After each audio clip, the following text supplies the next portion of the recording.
So I recorded this week's episode last night. It's kind of an old school Slee Ricketts classic episode. It's solo. It's all about poetry. It is filled with profanity, and it is highly unserious. So I was feeling pretty good. I came downstairs to chop carrots and lift weights like the white Ahmet Majmadar. That would be if I were a rapper, that would be my opening boast would be I'm the white Ahmet Majmadar, and my battle rap opponent would say, so do you also publish 3 books a year and moonlight as a radiation oncologist?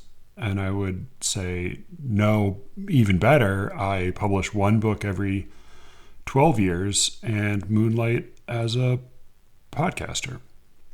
So anyway, I was in a good mood. I was feeling confident, feeling like, hey, I just laid down a good episode. This is going to be good. We got a bunch in the can, and this fresh one coming out. And then, I had ended the episode with a sort of a lighthearted rant about the joys of insults and the pleasures of the unadulterated English language. And then, as I was getting the carrots out of the fridge, I did have the thought that, I didn't really talk about racism at all. I didn't really remember the racists, and that's pretty bad. I mean, racism and racist insults are pretty horrible. And then I listened to an interview with a radical Australian feminist. And not Alice, by the way. I know of Australians other than Alice. Alice is I'm trying to remember her politics, she's a men's rights activist, I think. You can reach her at poetrysayspod@gmail.com. Just let her know if you have any feelings about any of that.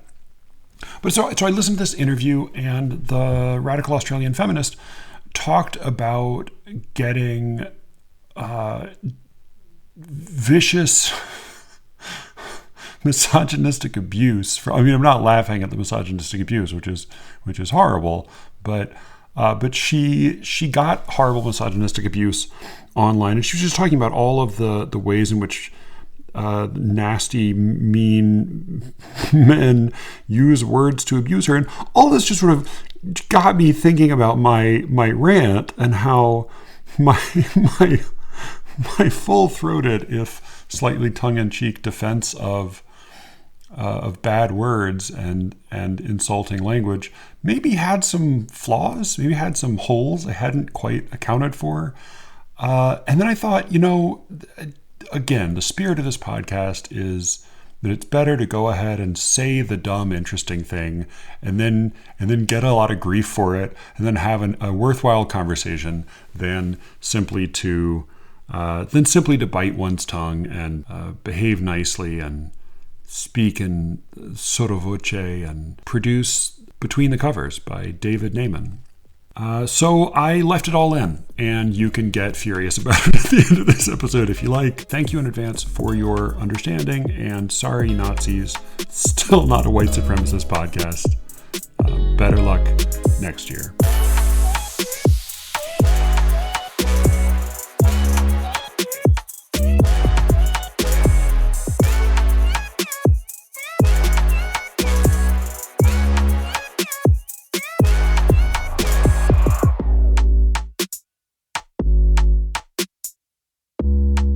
I'm Matthew Buckley Smith, and you're listening to Slee Ricketts. Thank you all for listening. I've been sitting here trying to get all my ducks in a row, and I just realized I just need to start recording because we've got too much to talk about. We'll see what happens. We'll see if some of it will make it on the main feed, and some will probably go to The Secret Show. Thank you all of you who do subscribe to The Secret Show. It makes a big difference. We've got some new subscribers recently. Welcome. Some of you have paid your own way, and some of you have been gifted subscriptions. If you subscribe, you should have the ability to give a couple of free month subscriptions that without paying. I mean, that should be an option you have on there. Take a look. If you can't find it, let me know and I'll try to help you out with it. But also some of you have just given big old nice year-long subscriptions to your buddies, for which I say Thank you and welcome to everybody, even if you don't subscribe or you just steal it using your internet wiles. Congratulations, you're smarter than I am. And really thank you also just for taking a moment to tell somebody about the show, whoever it is. And if somebody told you about the show and you're listening and this is your first time, then thanks so much for checking it out. And I promise I will not say anything to offend you today. I really promise that. That's just a bald-faced lie. But thank you anyway for giving it a try up until the moment you say fuck this and delete it from your downloads.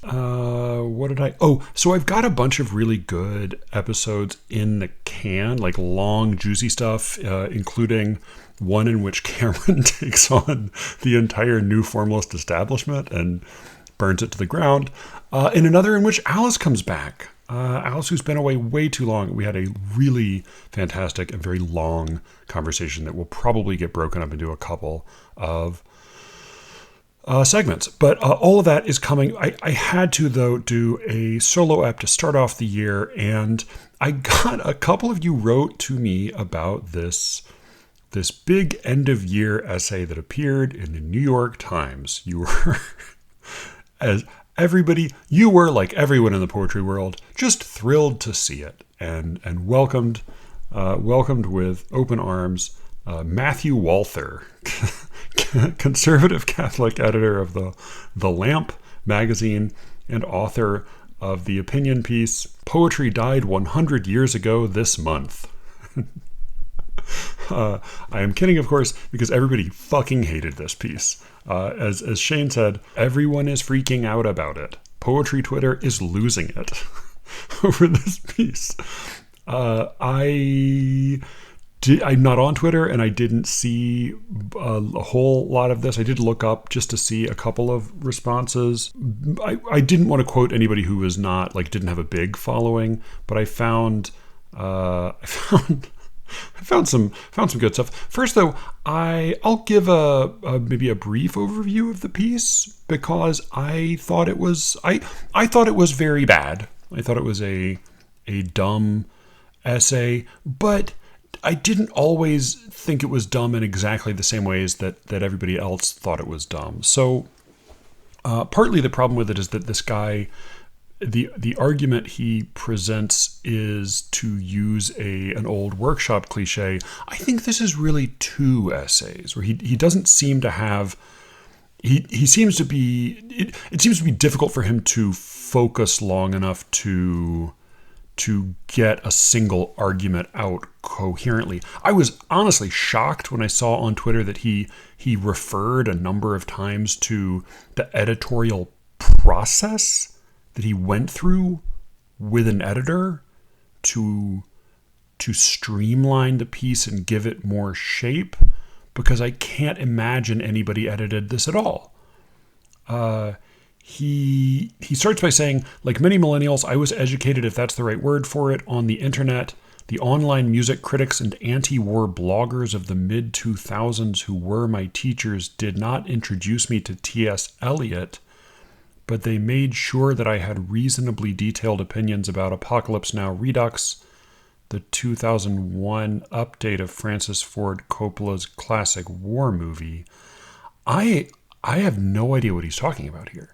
I mean, I complain to Ryan all the time that we received an insufficiently grounded, classically impoverished education, but I mean, I certainly was introduced to Eliot a number of times, and Apocalypse Now I'm kind of wondering even like who is the teacher who put the emphasis. I mean, I had some wacky teachers with some particular obsessions. I had one who spent probably a month of our class, I think it was our sophomore English class, just showing us and breaking down scene by scene the Oliver Stone classic film JFK. So, I mean, I had some wacky teachers, but this in particular, I can't really relate to. He goes on to say, though, because, of course, in Apocalypse Now, there is a recitation of the Hollow Men by Marlon Brando's character, Kurtz. And I think part of the joke of that, if I remember, is that the epigraph to the Hollow Men is the line from Heart of Darkness, which is, of course, the book Apocalypse Now is based on, in which a servant on the boat going home informs Marlowe, the main character, or the narrator, Mr. Kurtz, he dead. I believe that's the line that Eliot quotes as the epigraph to the Hollow Men, making it a kind of a Mobius strip of a cinematic moment. But Walther's point is that he got to know Eliot through by hook or by crook, and he fell in love with him. And he writes a kind of an appreciation of Eliot. It is a little disorganized, and he seems sort of to all but worship Eliot in a way that, and to assume other people worshipped Eliot in a way that doesn't totally make sense. Quickly, I have to say, just because I was so excited to realize it, that Walther quotes this line from The Wasteland. It's the first line of the second stanza, or the second verse paragraph, I guess, of The Wasteland. The line is, "What are the roots that clutch? What branches grow?" And I've always found that kind of exciting or titillating in a kind of a funny way. What are the roots that clutch, especially? What are the roots that clutch? What branches grow? And it was only reading it out of context in this essay that I realized where it comes from. Because, of course, the line, "What are the roots that clutch? What branches grow?" to my mind, has to come from the lines, "Beware the Jabberwock, my son, the jaws that bite, the claws that catch."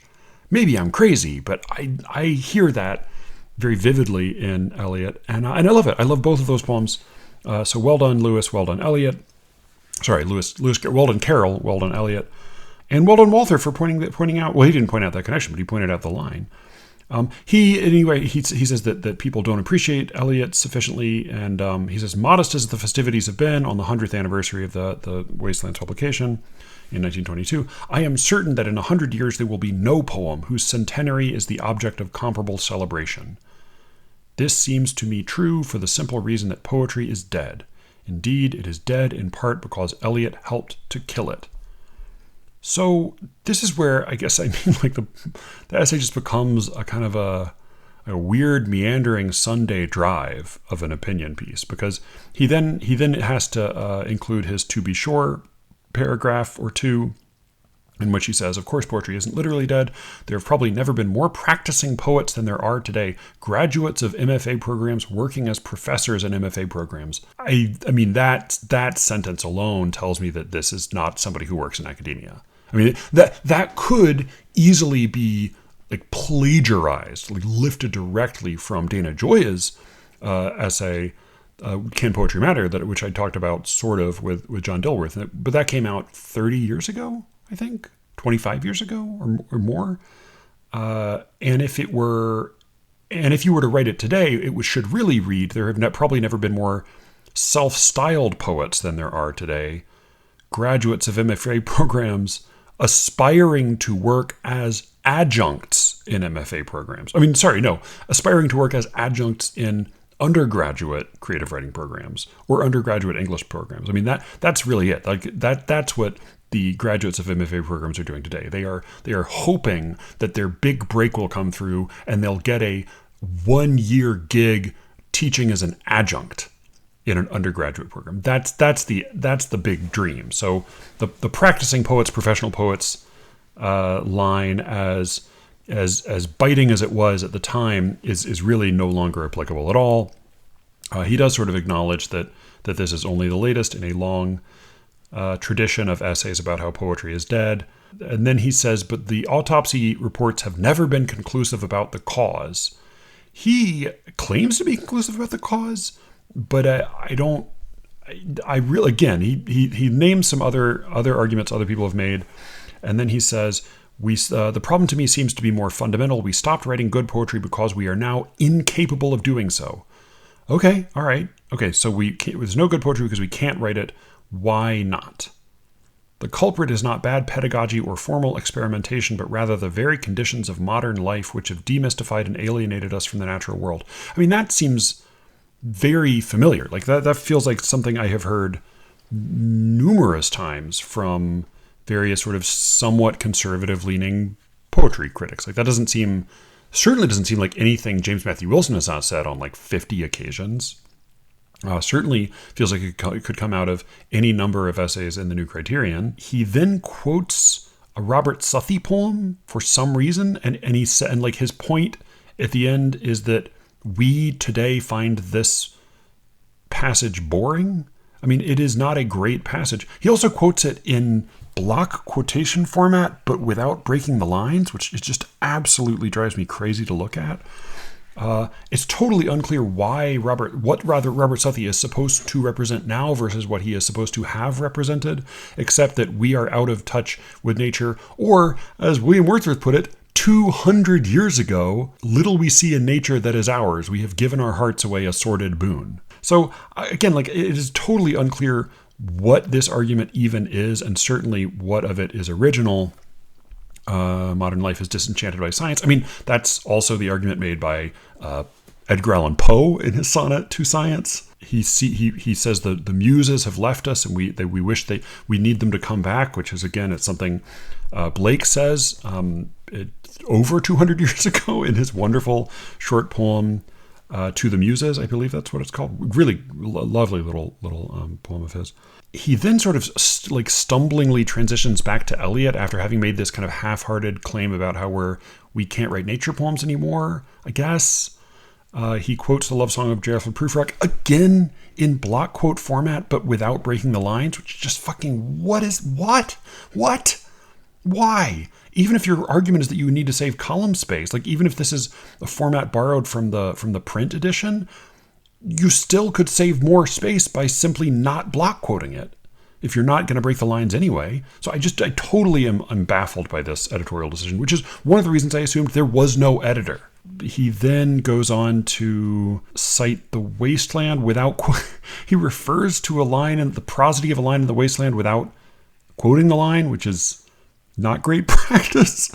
He says, in breaking with his predecessors, notice how the 9-syllable lines with which The Wasteland opens hint at iambic pentameter, teasingly reminding the reader of the vanished inheritance that the author is mourning.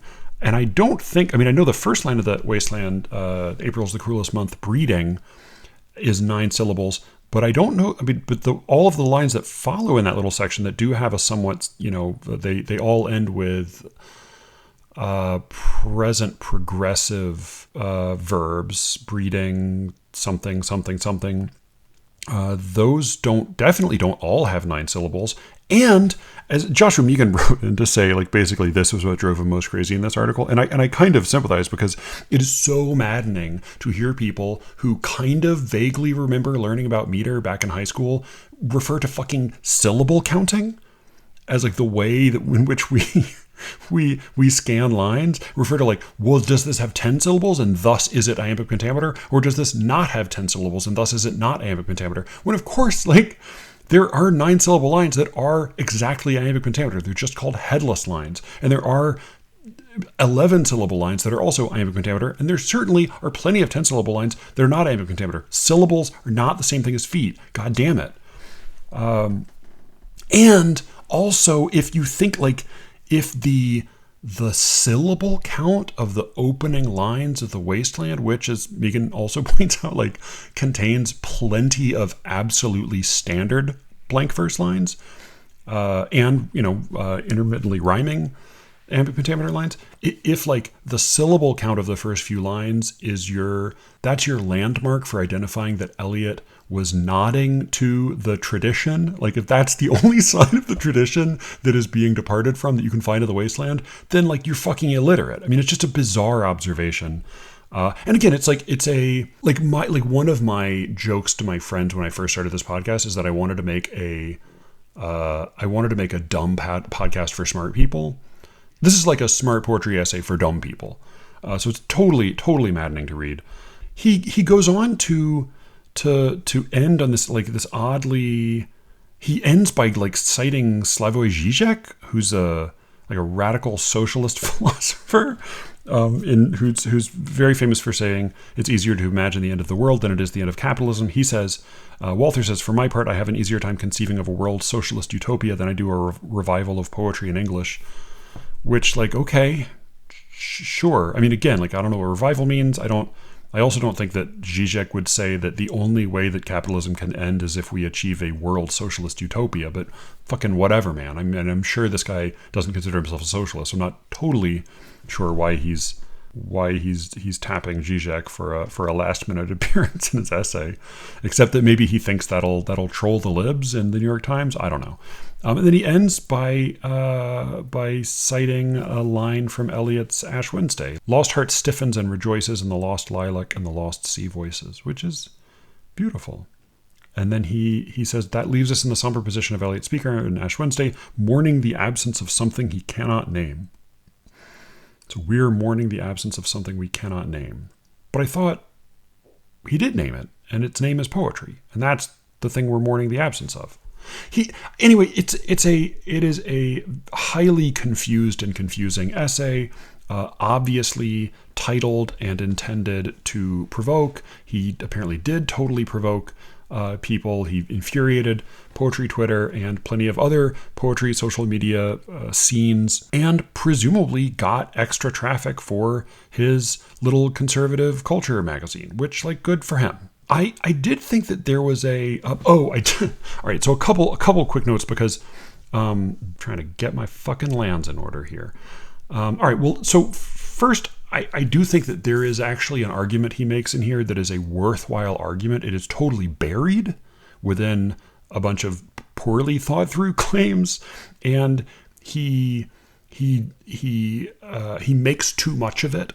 He makes so much of this small observation that he kind of loses the credibility that it might have had otherwise. It reminds me a little bit of the Parul Siegel piece that Brian so disliked on the trauma plot, which I thought was valuable, not necessarily because it made a great and accurate statement about culture as a whole right now, but really because what it seemed to be saying, the thing that it seemed to say that I thought had value was,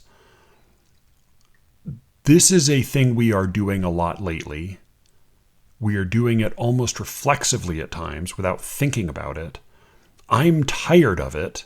Let's do something else for a while. And that seems like exactly the kind of observation that a critic should be able to make. The observation he makes in here that has real value is this one that Walther makes. He says, Eliot was successful. So successful that he remade all of English poetry, or what has passed for it since, in his image. The clipped syntax, jagged lines, the fixation on ordinary, even banal objects and actions, the wry, world-weary narratorial voice, this is the default register of most poetry written in the past half-century, including that written by poets who may not have read a single line of Eliot. The problem is not that Eliot put poetry on the wrong track. It's that he went as far down that track as anyone could, exhausting its possibilities and leaving little or no work for those who came after him. It is precisely this mystique of belatedness that is the source of Eliot's considerable power. That all seems like pretty worthwhile literary criticism. You can argue about it, but I think what I hear him saying there is there's this thing Eliot did that had to do with fragmentation and allusion and deep cynicism about modernity, as well as the continual evocation of modernity. And this is a thing that became so popular that much, and maybe even most or all poetry written today is in effect a version of this thing that Eliot did, and that would be okay, except that Eliot did it better than everyone since. It's okay to start a new movement, it's okay to start a new style, but the problem is that if the person who invents that style does it way better than everyone else who comes after, then it's not really a new style, it's a dead end. And either we need to find a way to do what he's doing better, to extend, to push it further, to go beyond where he went, or maybe we need to try to do a different thing. Like, that to me is a totally worthwhile critical observation. It's just that instead he concludes that this means that Eliot killed poetry. And, and then like the conversation is not really going to go any further from that point. So I do think that like the more interesting response to this piece is that like, well, all right, so maybe this observation about all of us being pale shadows of Eliot has some bite to it. And so let's see if we can try something different. Let's see if it's worth attempting a different kind of thing that is not quite so Eliotic in its tendencies. That to me is kind of the more interesting response. And before my dad or someone else says, aha, so why didn't you just try to find the good in Viktor Frankl instead of shitting on him so much? I will say it's because everybody who's read the Matthew Walther piece has found, has just shit on it, has just said it's horrible and worthless. And so it's more interesting to me to try to find what's valuable in it. Whereas every single person in the history of humankind who's ever read Viktor Frankl, except for me, has thought he was a fucking god among men. So yeah, it's okay for me to shit on him a little bit. All right, I promise I'm not going to keep griping about Viktor Frankl and how people, whatever. All right, enough Viktor Frankl. I found one of the people on Twitter who had a very, very large following, and so I don't feel bad calling him out, was Eric Smith, not to be confused with my beloved friend Eric Smith, the managing editor of the Sewanee Review, managing editor and poetry editor of the Sewanee Review. This is a different Eric Smith who's a literary agent and who has way more followers on Twitter than my Eric Smith does. His initial tweet about this was, "Oh, I see we're ending the year with the discovery of a new type of guy."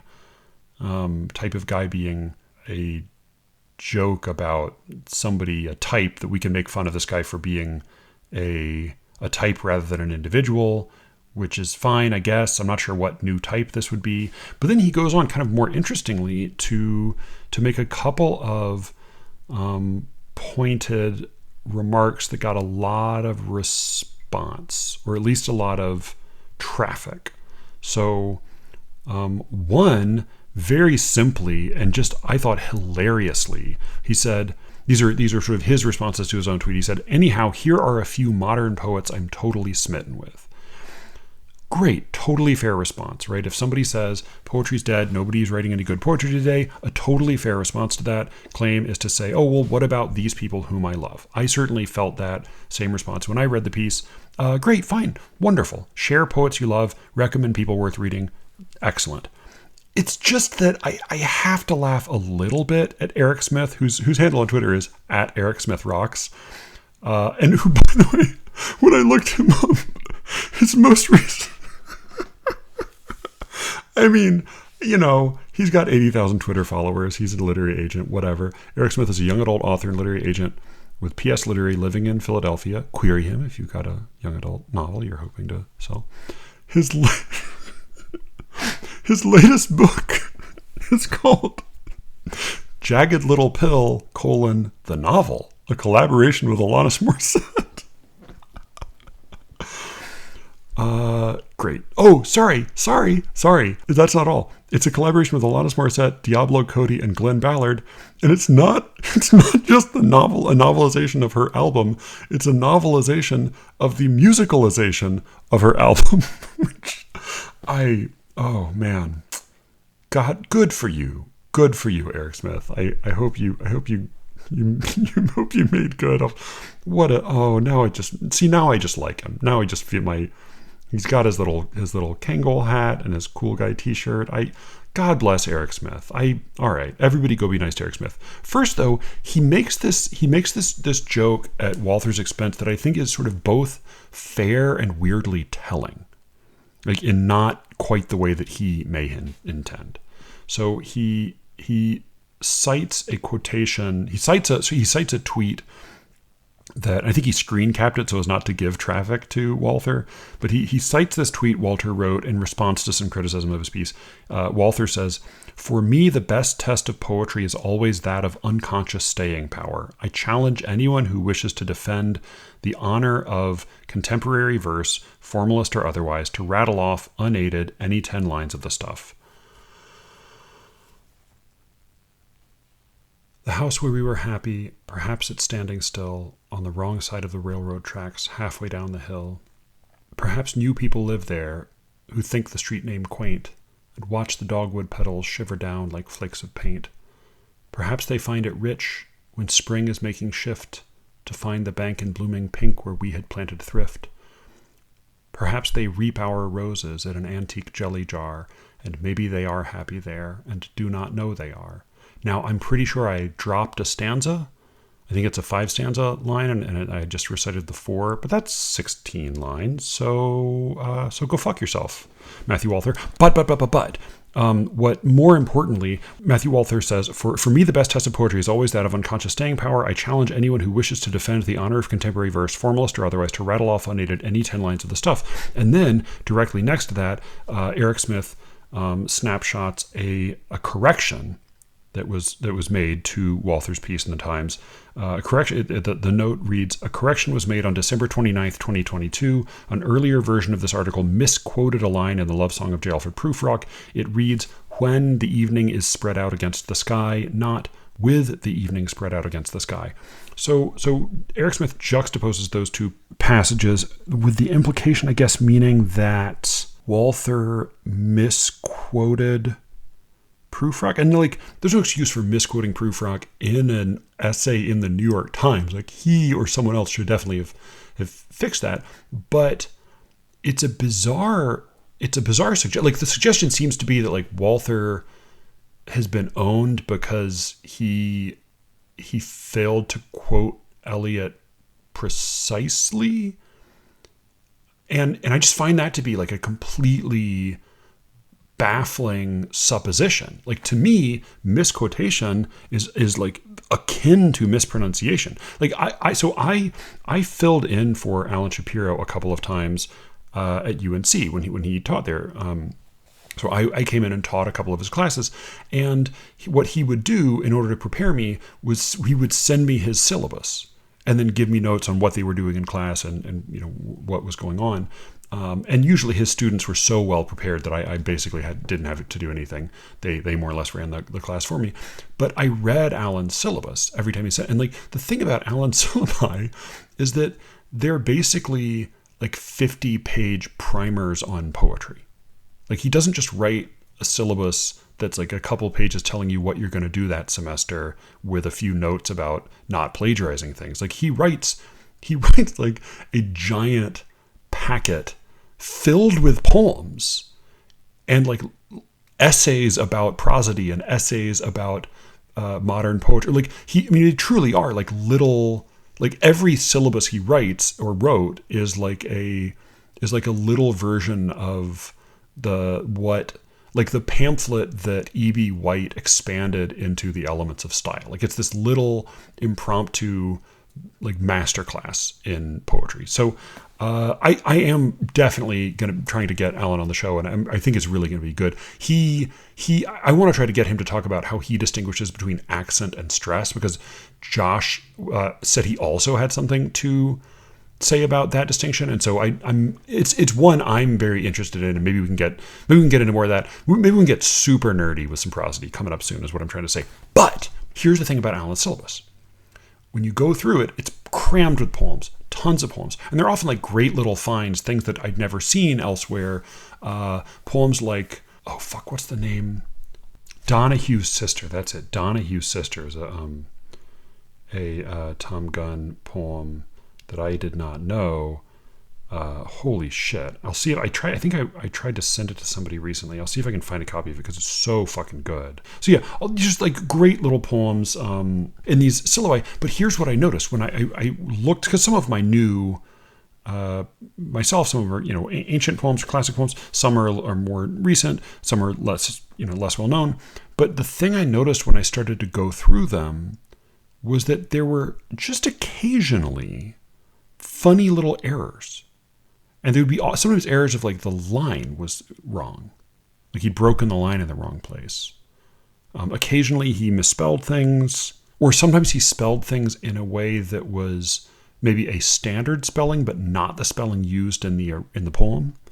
But they're just little funny funny like visual errors, like errors that you would make if you were not looking at the poem when you copied it.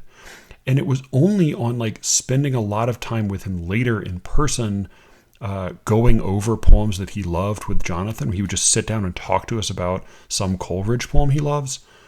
It was only then that I realized why he'd been making all those visual errors. It's because he was writing down, when he wrote the syllabus, he was writing all those poems from memory. He knew them by heart. He just knew like hundreds of pages of poetry, often like free verse contemporary poetry, by heart. And so when he wrote, he was copying them down from his auditory memory. And then he made these funny little mistakes. So I actually think that like a small misquotation suggests, if anything, that you do know, like you are used to memorizing the poem. You're used to relying on your memory. And so sometimes you make a mistake. So I just think like this like classic internet style, like Daily Show style ironic juxtaposition, like completely misses the fucking point that Walther makes, which I think is a decent one. Like, he clearly knows nothing about poetry. Like, he clearly is a buffoon. But like, whether or not you can memorize a poem, whether or not a poem makes you want to memorize it, seems like a meaningful test of some kind. Like a meaningful standard. Again, not because it's binary, not because like it's like if Walther's right, then poetry is dead and we all have to admit it, but because like maybe that's a thing worth considering now. Like, fuck this guy. He's a moron. He's not a moron. I'm sure he's a perfectly nice guy, though he does sound like a prodigiously bad time. Like, I definitely don't want to hang out with him. But I don't think that but I do think that there's something to be taken from this very poorly thought through essay. I won't name this person because a listener sent me a statement that she wrote on social media, and it's a social media site I'm not on because I'm not on any of them, except I realized I am the social media site I am on is chess.com, which, as I've said before, sadly does not sponsor the show, but I am on there. So if you ever want, people don't really chat on there. I mean, the only chatting, again, as Brian has pointed out, is like Australian children in the middle of the night, like sending you mean emojis. But if you want to play a game if you want to beat me at chess, then you can go on chess.com and look up. I'm just listed under Slee Ricketts, and I am very bad but very enthusiastic. But since I'm not really on social media sites, and this was posted on a social media site, and I don't know, like under circumstances where like I don't know. I mean, I think if you post it on a social media site, like a major social media site, you are basically making it public.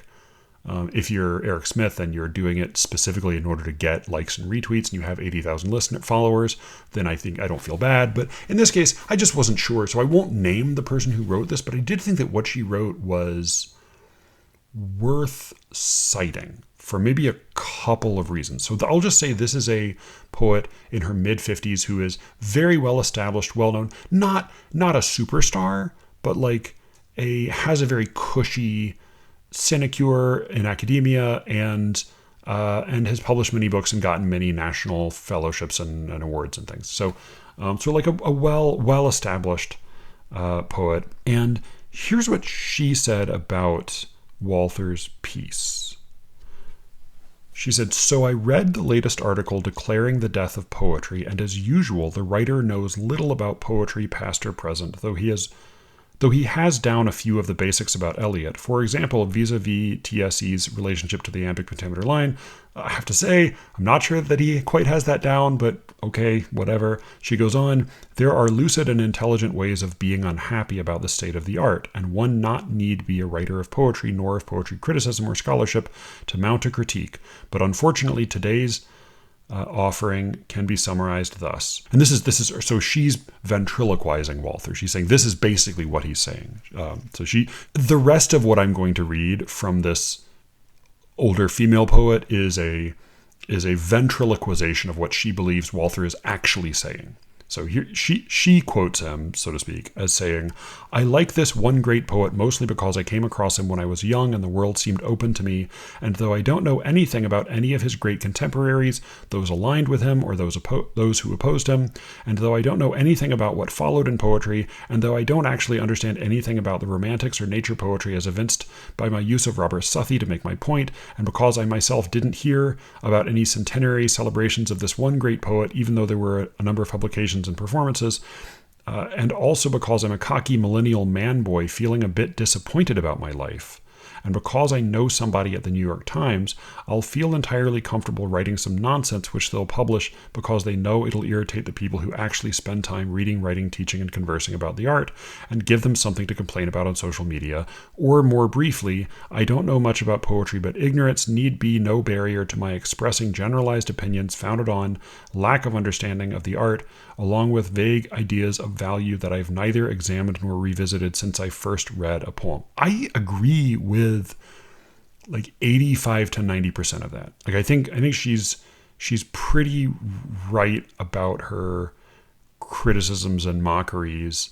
What stood out to me, partly because I so much agreed with her for the most part, was this curious note that, again, I can't even say I disagree with it, but I just found it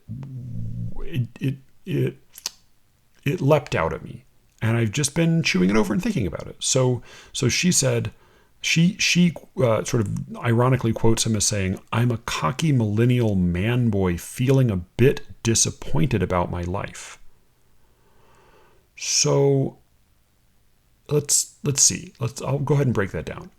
If you are somebody who is like not devoted to the scholarship of poetry, like if you're like not somebody steeped in poetry, and honestly, like even if you are, like even if you're Helen Vendler and you say T.S. Eliot killed poetry, like that's probably a cocky claim. Like it's probably fair to say like you have to be a little cocky to make that claim. So I think like cocky is quite well founded. And millennial is too. I mean, he calls himself a millennial, and I believe based on, taking a look at his rather sad author photo, he's probably about my age. A cocky millennial man boy feeling a bit disappointed about my life. Man boy meaning somebody who is chronologically an adult, but fails to satisfy the requirements of adulthood. I mean, I'm assuming that's kind of what that means. And then he feels a bit disappointed about his life, as she says. So I don't know much about his personal life, but here, I'll read his bio. I mean, his short bio includes the first two sentences of this bio. Matthew Walther is a contributing opinion writer for the New York Times. He is the editor of The Lamp, a Catholic literary journal. And if you click through, it reads, "and a media fellow at the Institute for Human Ecology at the Catholic University of America. He was previously a national correspondent for The Week. He lives in rural Michigan, where he was born and raised with his wife and their 4 children. He is currently researching a biography of Ignatius Sancho, Britain's first black man of letters." So I am curious what she supposes, why she makes the assumption that he's disappointed about his life. Now, do some of his job descriptions sound like conservative foundation make-work programs for social critics? Like, yes, but like that's certainly no less true for most liberal commentators. Certainly like true for plenty of other people who write in the New York Times. I mean, he is a contributing opinion writer, which, based on the fact that that's now Frank Bruni's title, and he lists it in his Twitter bio, like I think that's an ongoing position. He's the editor of The Lamp, a Catholic literary journal. Not a journal I'm excited to go read, but I don't know. Like, I'm not sure. He's married. He has 4 kids. I'm really not sure what is man-boyish about him or why he should be disappointed with his life. But I do find a couple of things, but I do find like both of these observations sort of interesting. So for one, I think that the millennial and the disappointed with his life line reads to me as I asked Jonathan, I said, like, why do you think somebody would write this without it seeming to be very well founded? And he said it may be a way of discrediting, like by saying somebody is writing out of resentment, which is a strategy, that's been employed. He cites Harold Bloom as employing it. It was employed also by Nietzsche.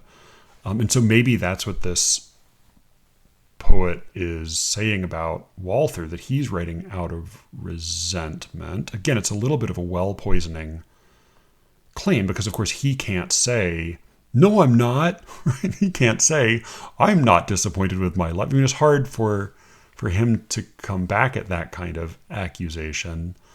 And, and I guess like as somebody who is a successful female Gen X established poet, this guy is less prominent than she is, and is certainly not established in the literary world the way she is.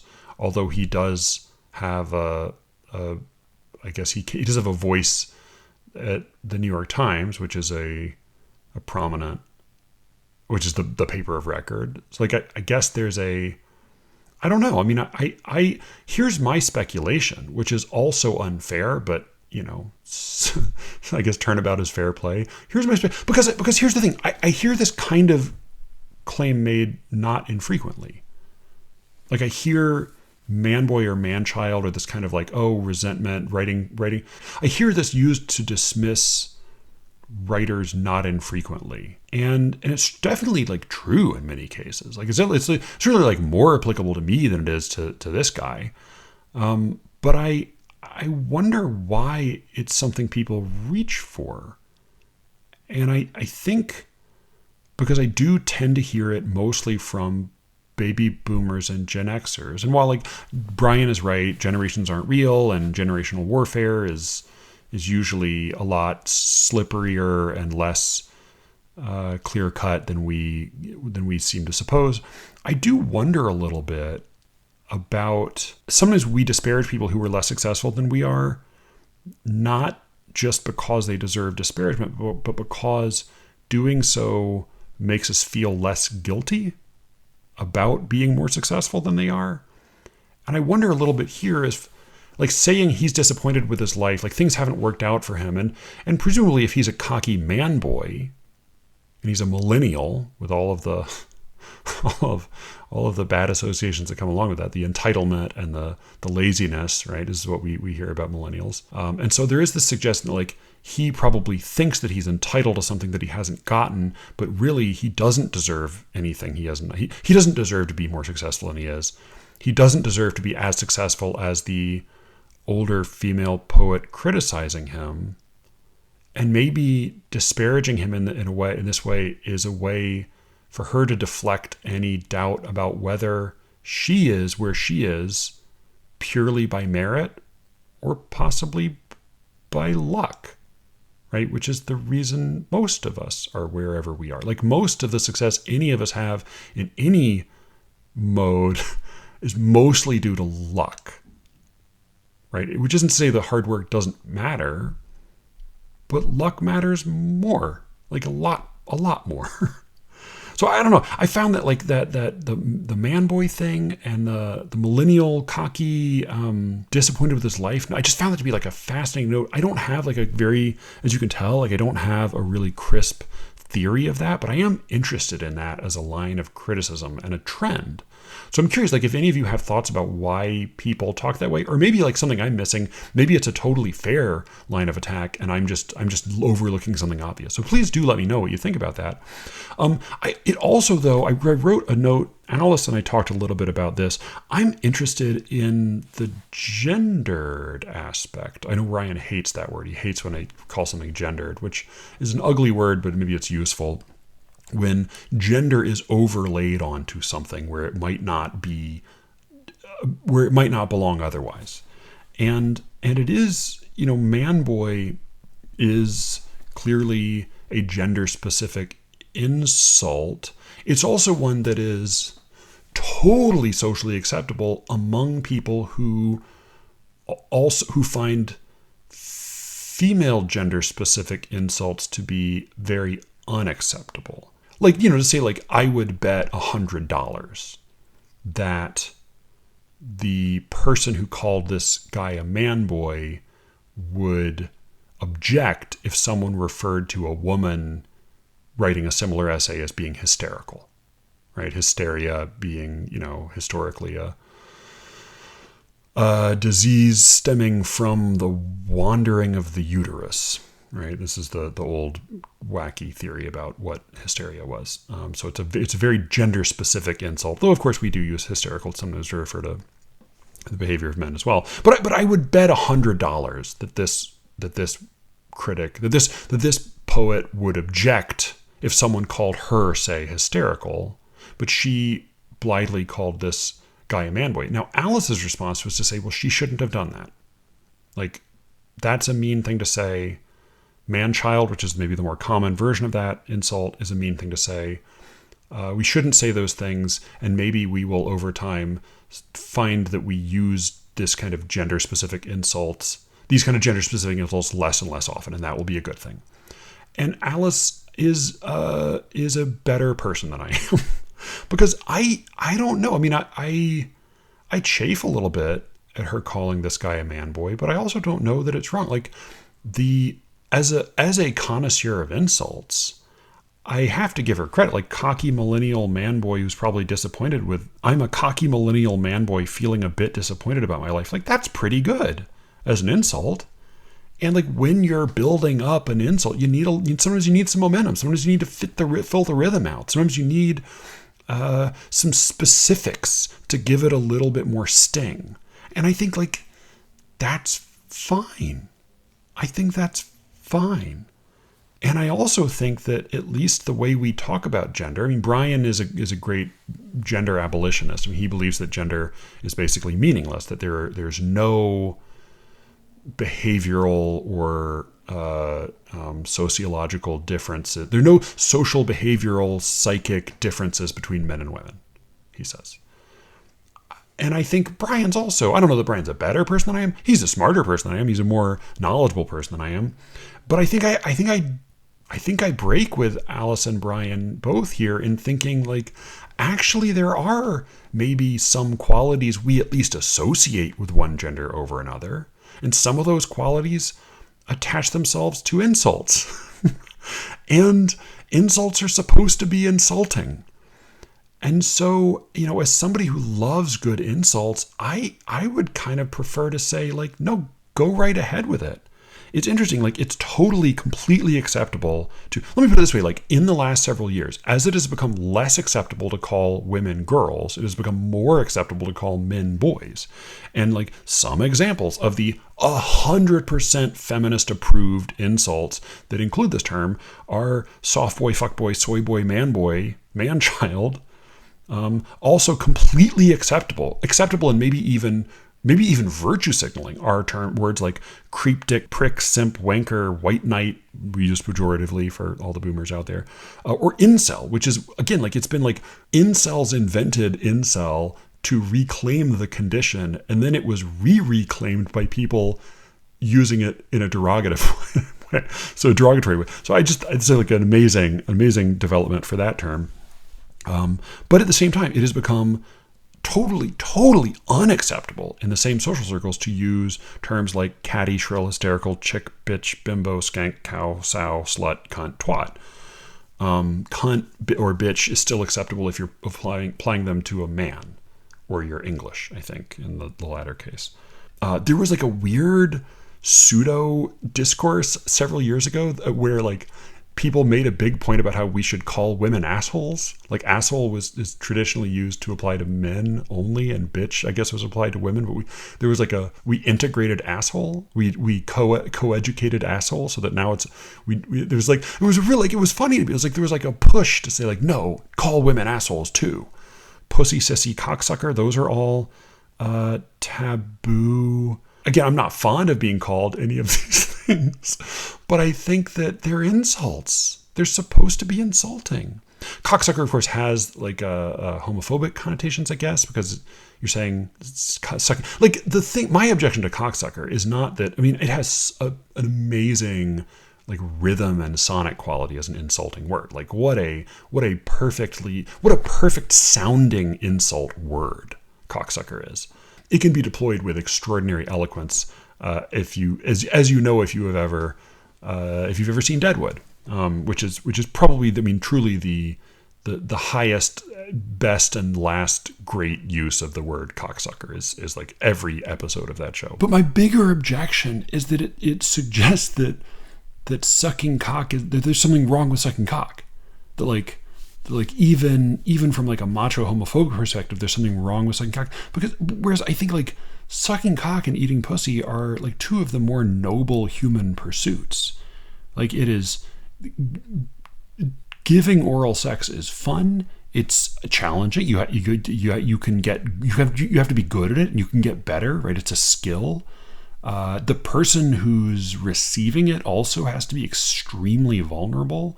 Like I think like overall, I'm just a little bit confused by our disparagement of cocksuckers and pussy eaters everywhere. So on this podcast, we are pro oral sex, and we salute all of the performers of oral sex out there everywhere.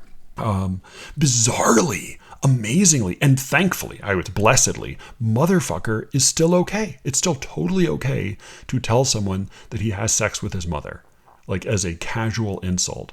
And I'm grateful for that. Honestly, I kind of think bring all of these back. Like gendered insults are okay. I will go ahead and say like gendered insults are okay. Don't be, I don't know. I mean, I think like certainly like what's sauce for the gander is sauce for the goose. But like, I also just think it's okay. If we're going to insult people, go ahead and insult them.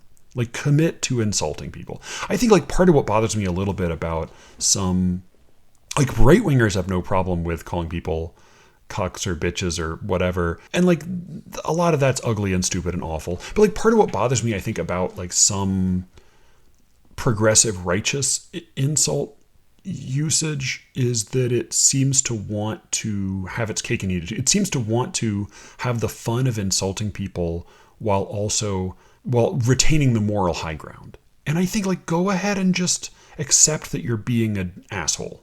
Women, men, we can all be assholes together. Let's be assholes. Maybe that'll be the next Lee Ricketts t-shirt. Big dick energy too.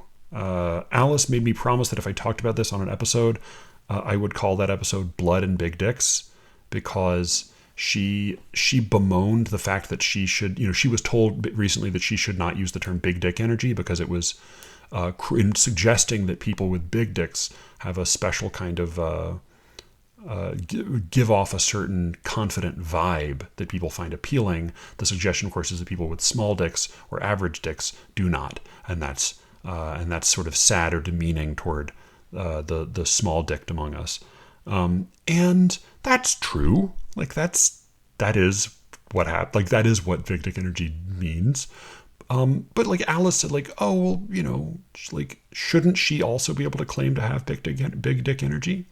And I think like maybe it's easier for like a woman with no dick to claim big dick energy in a kind of a slightly joking way than for like a man with a real dick that is not big. Like, I don't know. I mean, I'm not sure it totally works, but what I told her was that like, no, it's fine. Like, no, like crass, insulting, vulgar, offensive language, it's okay for it to be crass and insulting and offensive because that's what it is. And all of language is made of history, and history is soaked in blood. Blood and big dicks are all okay. And by okay, I mean often horrible and offensive and worthy of condemnation, but also it's fine. So I have a bunch of really good listener emails to get to. There's like so much good stuff here. So this has gone on long enough though. So I'm gonna call it here. I will have some good Secret Show episodes coming up for you soon with. Oh, and do get on the Substack chat, which has been really fun and lively lately. Cameron and I have been arguing about the new formalists, among other things. I know there are some lurkers on there, that is people who have joined but not spoken up. And welcome, that's fine. It's okay to be a lurker. Be a lurker if you want. You don't have to join in. You can just be a peeping Tom. But if you go to join the Secret Show or just sign up temporarily, you can go to the by just putting your email in, and I'll give you a free week. Sign up for the free subscription, and I'll give you a week's worth of the paid subscription. Is what that means.